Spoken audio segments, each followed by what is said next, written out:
ალკოჰოლთან როგორი დამოკიდებულება გაქვთ? თუ გიმეგობრიათ როდისმე? არასოდეს, იმიტომ რომ მიქაშავიძემაც კი, რომელსაც ძალიან უყვარს სასმელი, კეიფი, დროსტარება, ვერანაირად ვერ შემაყვარა ვერანაირი სასმელი. და მოხდა სასწაული ანაზე რომ ვიყავი ფეხმძიმედ, ძალიან ბევრს ჭამდი.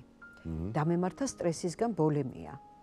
და ეს იყო ტრაგედია ზაზასთვის, ექიმებისთვის, იმიტომ რომ კატასტროფულად მოვიმატე წონაში, სულ მშიოდა და სულ ვჭამდი.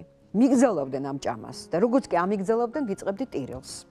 და ზაზა მე ამბობდა, ეხა ტირილით მაგბავს რამე მოუვა თუ ჭამით რა მნიშვნელობა, კარგი შედი და ჭამე, ოღონდ ცოტა ჭამე რომ ბავს რამე არ დაემყოლა, ღელავდა ამ ბავშვზე, იმიტომ რომ უზარმაზარი ვიყავი და მე ბედნიერი ვიყავი, სულ არ მაღელვებდა არც მომატება. თეატრში მახსოვს რომ მსახიობები იძახდნენ რომ ეს ვეღარასოდეს თეატრში ვეღარ დაბრუნდება. სოფიკო ჭიაურელი მეუბნებოდა ერთ-ერთ კონცერტზე მივედი, კონცერტზე დასასწრება და რა ბედნიერებაა რომ ნინელი არის სოფიკო ჭიაურელზე დიდი და სოფიკო არის ნინელიზე გამხდარი. აი მართლა ესეთი დიდი ვიყავი. ვერავინ ვერ მცნობდა ქუჩაში. აი გამარჯობას ვეუბნებოდა, ხვდებოდი რომ ვერ მცნობენ ვინა ვარ. მე ვიყავი ძალიან რამდენი კილოგრამი იყო? 45-ზე მეტი. თან ჩემს სიმაღლეზე ეს იყო კატასტროფა, ძალიან ბევრი.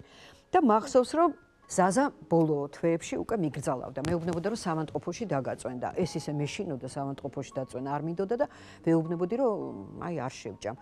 მოვიდოდა დედაჩემი გააკეთებდა ერთ ქვაბს საჭმელს, ნახავდა ამას ზაზა, წავიდოდა რეპეტიციაზე, ეს ქვაბი არ იყო, ძირში იყო ჩაყვანილი. მოვიდოდა ზღაპრებში რა ვინ შეჭამა ეს ზაზა, შევიდოდა ვინ შეჭამა იტყოდა ეს ქვაბი.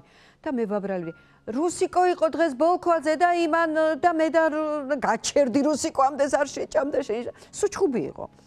და მახსოვს რომ ეკა მამალაძის მერაბი მეგობარია ჩვენი და მირეკავდა ხოლმე და ზაზა სახშია, იცოდა რომ ძალიან მიყვარს და კაცური საჭმელები, ხინკალი, ქაბაბი, ხაში, აი რაღაცა ესენი იყო ძალიან გემრიელი საჭმელი და დამირეკავდა ზაზა სახშია? არა მერაბ მოვიდე, მოდი, რამდენი წამოგიღო და ქაბაბ მოქონდა ჩემთვის ულივტო სახლში, ანუ შუქი არ იყო და იმიტომ მე-11 სართულზე მერაბს არ ეზარებოდა, ამოვიდო და ოღონდ ზაზასთან არ ჩამიშვაო და მაშინ დამეწყო ლუდის სიყვარული. მოგეწონათ იმ ძალიან მომეწონა ლუდის გემო. და აი ამას ამომიტანდა დიდი ყუთით ან ხინკალს, ან ქაბაბს, გავაღებდი კარებს, ხო არ მოგვისწრებს, არ მოგვისწრებს, მომეციეს და ლუცაც მოაყოლებდა და ნუ ძალიან და შიში მართლა ხო არ ქონდათ იმაზე ფიქრის, რომ შეიძლება ეს კილოგრამები ვეღარ დაგეკლოთ და ფორმაში ვეღარ ჩამგარიყავთ. საერთოდ არ მინდოდა თეატრში დაბრუნება. ანა რო გაჩნდა, მე გადავწყვიტე რომ თეატრში არ დავბრუნდები. ეს რამდენი ხნით ქონდათ ეს გადაწყვეტილი? აი როგორც კი დავფეხმძიმდი, გადავწყვიტე რომ თეატრი დამთავრდა. ხო? კი, ძალიან ადვილად. და პრინციპში ნუგზარ ბაგრატიანმა და ზაზამ დამაბრუნეს. ტყუილით ასე ვთქვათ, იმიტომ რომ რას ამბობო ეხლა ბაკულას ღორები გვინდა ვითამაშოთ, შენი მასწავლებლის ვალი გაქვს, ისა გაქვს, ესა გაქვს და ეხლა ერთი სპექტაკლი მოდი, თან იცი დაემთხვა. ბატონი მიშა გარდაიცვალა და მე მერე დავფეხმძიმდი. და ჩემთვის ბატონ მიშასთან დამთავრდა ის ჩემი თეატრის, ასე ვთქვათ, რისთვისაც ვიყავი ამ თეატრში მისული. და ვთვლიდი, რომ იქ აღარაფერი არ მესაქმება, იმიტომ რომ მთავარი ვინც იყო და ვისთვისაც ვიყავი, ეს იყო ბატონი მიშა. და ძალიან ეულად მივიღე ეს გადაწყვეტილება.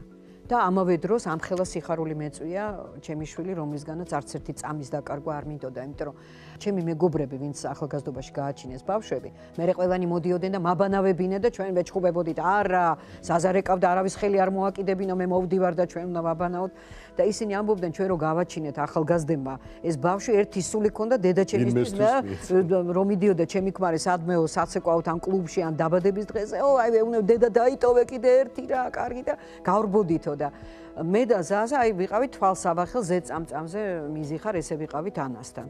თეატრშიც როცა დამაბრუნეს მერე, ნუ რაც გითხარით, აი ზაზა მითხრა რომ გავა დრო და მერე შენ მიხვდებიო რომ ამის გარეშე არ შეიძლება და მე დამაბრალებ რომ მე შენ არ დაგაბრუნე თეატრშიო.